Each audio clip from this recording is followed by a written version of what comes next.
The first time he asked, I thought he was joking. It was Christmas Eve, and the office had already emptied out hours ago.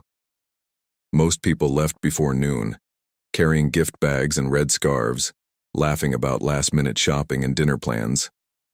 By 4 o'clock, the whole floor felt hollow, just rows of quiet desks and the low hum of the heater working against the winter cold.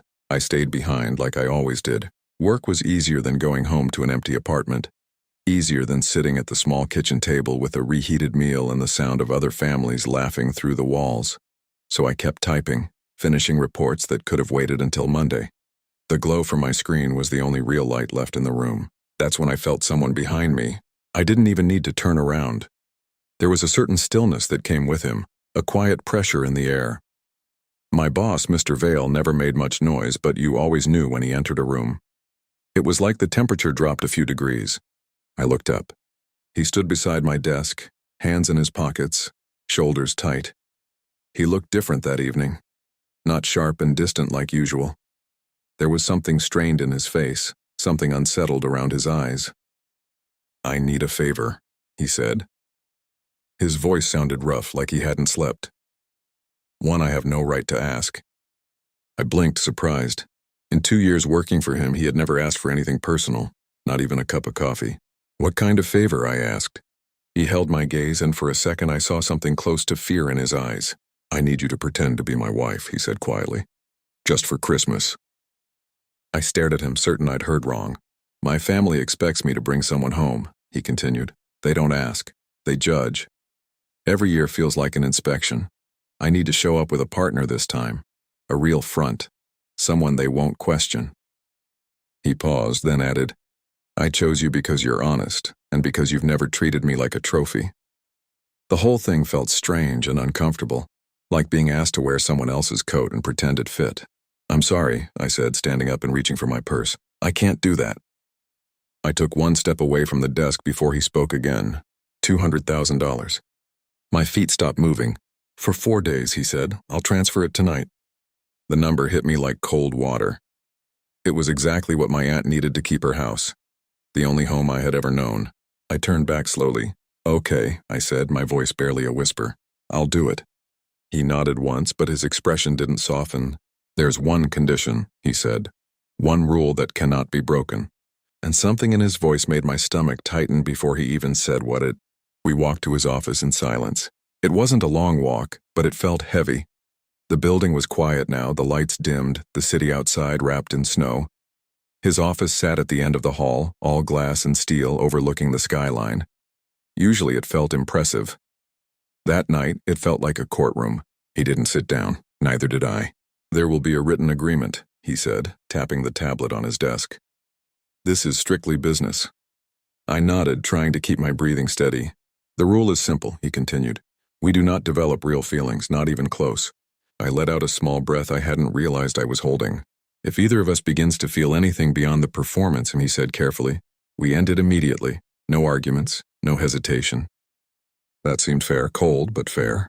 Then he added, "And once the arrangement is over, you will transfer to our Seattle office. It's a promotion, clean separation, no confusion afterward." The words landed harder than the money had. A transfer. He had already planned for the end. For him, this wasn't just a favor. It was something to control, contain, and dispose of neatly. I swallowed. I had spent most of my life moving from place to place. Foster homes, short leases, temporary spaces. I knew what it felt like to be packed up and placed somewhere new. But $200,000 meant my aunt could sleep at night. It meant the house with the crooked porch swing and the old oak tree would stay ours. "I understand," I said quietly. I signed the agreement with a hand that trembled only a little. He stepped closer then, pulling a small velvet box from his pocket. When he opened it, a simple ring rested inside. Not flashy, just elegant and understated. "We were married a month ago," he said, as if rehearsing lines. "Private ceremony, we didn't tell my family." He took my left hand. His fingers were cool but gentle as he slid the ring onto my finger. The weight of it startled me. It felt real. Too real. "Welcome to the family," he said, his voice smooth again. For just a moment our eyes met. Something flickered there. Not authority. Not control. Something softer. Then it was gone. The next morning we drove out to his family estate. Snow lined the roads. The world outside looked peaceful. Inside the car, the air felt tight.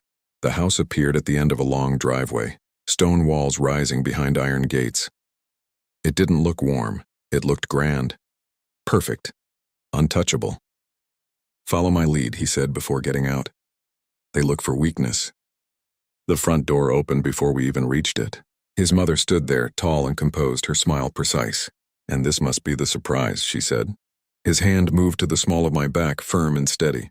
"My wife," he replied. And just like that, the performance began. The house was beautiful in the way museums are beautiful. Everything polished, everything in place, nothing out of line. I was introduced to his father first. He shook my hand once, firm and brief, then moved on. His brother offered a polite nod. His sister, Clara, smiled a little too long. "Wife," his mother repeated as if testing how the word sounded. How unexpected. Dinner that evening felt less like a meal and more like an interview. The table was long enough to seat 20, though only 6 of us sat there. Candles flickered between crystal glasses. Silverware gleamed under soft light. Every movement felt watched. Questions came slowly at first. How did we meet? How long had we been dating? Why the secrecy? Each one sounded polite, each one carried weight. When Clara leaned forward, resting her chin lightly on her hand, I knew something sharper was coming. "It's funny," she said sweetly. "Finn never mentioned you. For someone newly married, he was very quiet about it." The room stilled. My mind went blank. We had discussed so many details, but somehow we had missed that one. Where we met. I felt the warmth rise to my cheeks. Under the table, his hand found mine. His fingers squeezed once, steady. He leaned back in his chair, relaxed. "We met at a small cafe downtown," he said calmly. "The kind of place with chipped mugs and uneven floors." Maya was correcting my grammar. A faint smile touched his mouth, and I've been trying to impress her ever since. There was a soft, uncomfortable laugh around the table. Clara's smile tightened. He hadn't just answered the question. He had defended me. For the first time since arriving, I didn't feel like a prop. I felt like a partner. Later that night, his mother led us upstairs. "As newlyweds," she said, opening double doors at the end of the hall, "I thought you'd prefer the master guest suite." The room was enormous. A 4-poster bed stood in the center. A fireplace glowed softly near the balcony doors. It was meant for romance. The door closed behind us. Silence. "I'll take the sofa," he said immediately. I nodded. We moved around the room carefully like strangers sharing a waiting room. Sleep didn't come easily. Hours later, I heard it. A strained sound, low, broken. I sat up and looked toward the sofa. He was tangled in the blanket, his face tight with pain. "Please," he whispered in his sleep, "don't go." The words were raw, unfiltered. I slid out of bed and knelt beside him. "Finn," I said softly, touching his shoulder, "wake up." His eyes opened suddenly, wide with panic. For a moment, he didn't recognize me. Then he did.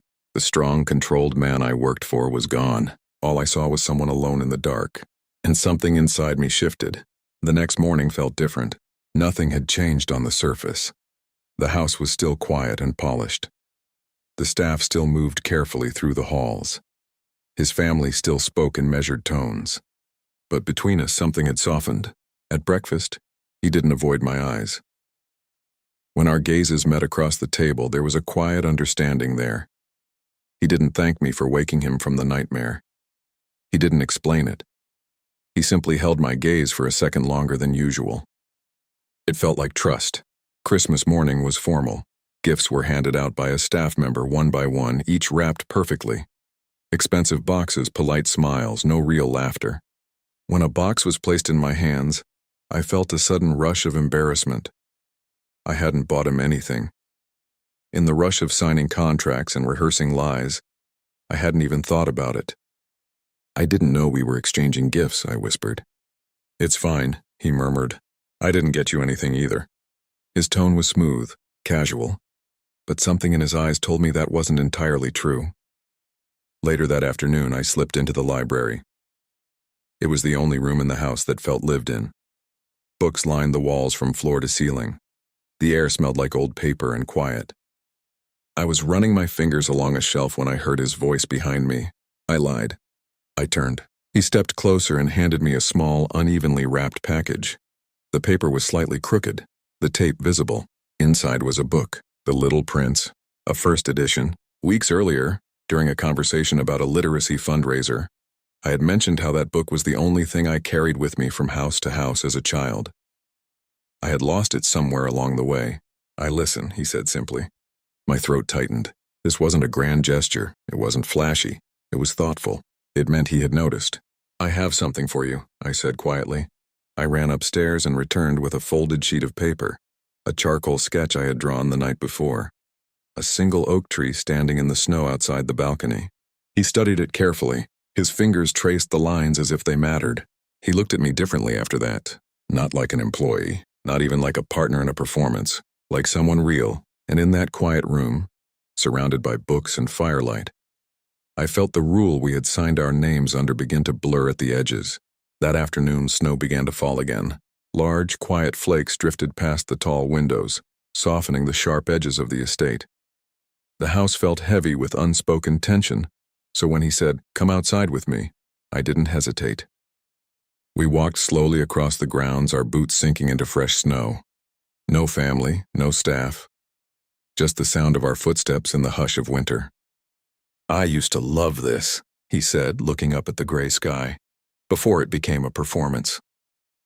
He told me about growing up in that house, about expectations that never loosened, about dinners that felt like board meetings, about learning early that feelings were weaknesses. I listened. Then, without meaning to, I began telling him about my aunt, about the small house with the peeling paint and the porch swing that creaked in the wind, about moving from place to place before she took me in, about never feeling chosen. We were just two people walking in the snow, no titles, no contract, just stories. I didn't see the root beneath the powder. My foot caught and I twisted hard. Pain shot up my ankle, sharp and sudden. Before I could fall, his arms were around me. "Are you hurt?" His voice had lost all distance. "I think I twisted it," I admitted, wincing. He knelt in the snow without hesitation, brushing away the powder from my boot. His hands were steady, careful. Then, without asking, he lifted me. I gasped, startled. He carried me all the way back to the house, his hold firm and protective. I could hear his heartbeat beneath my ear. Strong. Steady. Back in the suite, he wrapped my ankle with quiet focus. His touch was gentle, not performative, not calculated. Real. That evening was the family Christmas party, the house filled with guests, laughter, music, and polished smiles. I sat on a velvet chair with my ankle propped up. He rarely left my side. Clara approached near the end of the night, holding a small sprig of mistletoe above our heads. "Well," she said brightly, "tradition is tradition." People turned to watch. He looked at me. For a second I saw the question in his eyes. I gave the smallest nod. He leaned in slowly, his hand resting against my cheek. The kiss began softly, but the moment our lips touched, something changed. It wasn't a performance anymore. It was warm, honest, searching. When we pulled apart, the applause around us felt distant. We both knew it. We had broken the rule. He didn't say a word as he helped me to my feet. We left the ballroom quietly, the sound of polite applause fading behind us. He guided me down a side hallway and into the library. The heavy door closed with a soft click, sealing us inside the quiet. He walked to the fireplace and stood there, hands braced on the mantel, shoulders tight. "That shouldn't have happened," he said at last. I could still feel the warmth of his lips. My heart hadn't slowed. "We broke the rule," I answered. The words felt heavier than they should have. That rule had seemed so sensible days ago, clean, controlled, safe. Now it felt like a wall we had just walked through. He turned toward me, and for the first time since I had known him, there was no control in his expression. No distance, just conflict. "I don't want this to end," he said quietly. Neither did I. But the contract was clear. If feelings appeared, the arrangement ended. I would transfer. We would separate. "We have one more day," he added, his voice softer. "Let's finish it. Not for them. For us." I hesitated only a moment before nodding. The next day felt fragile. Every glance lingered. Every small touch carried weight. The performance had fallen away, replaced by something gentler and far more dangerous. His family noticed. At breakfast, his father spoke to me about art.